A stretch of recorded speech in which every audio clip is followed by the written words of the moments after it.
Once upon a time, there was a boy whose name was Jack, and he lived with his mother in a dreary cottage. They were very poor, and the old woman earned a few pennies by spinning. But Jack was so lazy that he would do nothing but bask in the sun in the hot weather and sit by the corner of the fire in the winter time.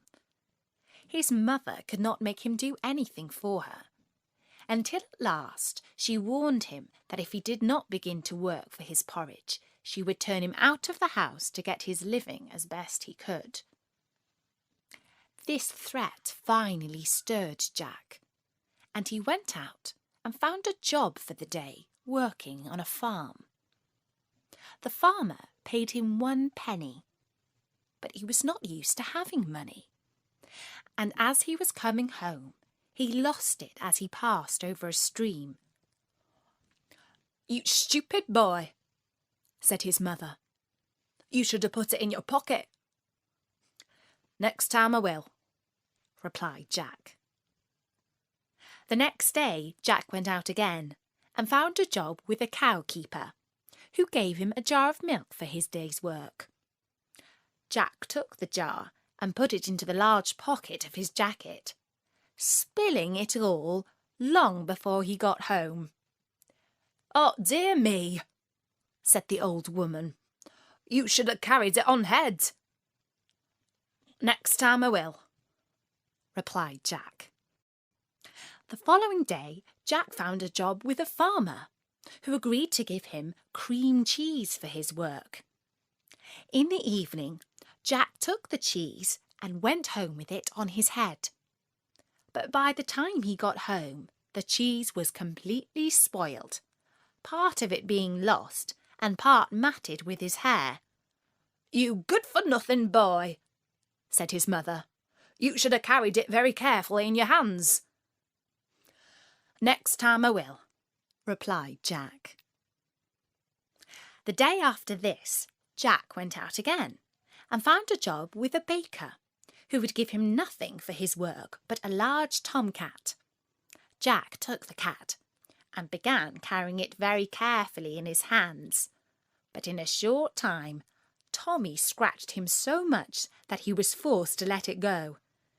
When he got home, his mother said to him, "You silly fellow, you should have tied it with a string and dragged it along after you." "Next time I will," replied Jack. The next day Jack hired himself to a butcher, who rewarded his labours by the handsome present of a shoulder of lamb. Jack took the meat, tied it to a string, and trailed it along after him in the dirt, so that by the time he had got home, the meat was completely spoilt. His mother this time completely lost her patience with him, for the next day was Sunday, and she had to make do with cabbage for her dinner. "You nincompoop," she said to her son.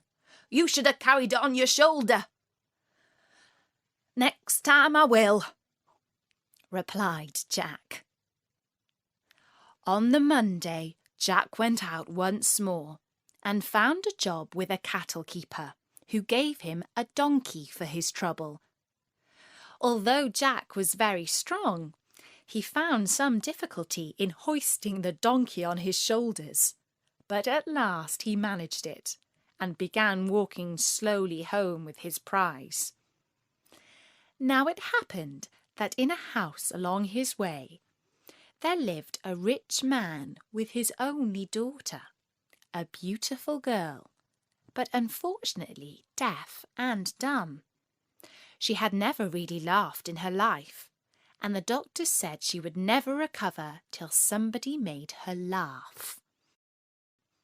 Many had tried without success, and at last the father, in despair, said he would offer her hand in marriage to the first man who could make her laugh. The young lady happened to be looking out of the window when Jack was passing with a donkey on his shoulders, the legs sticking up in the air, and the sight was so comical and strange that she burst out into a great fit of laughter and immediately recovered her speech and hearing. Her father was overjoyed and kept his promise by marrying her to Jack, who was thus made a rich gentleman. They lived in a large house, and Jack's mother lived with them in great happiness until she died.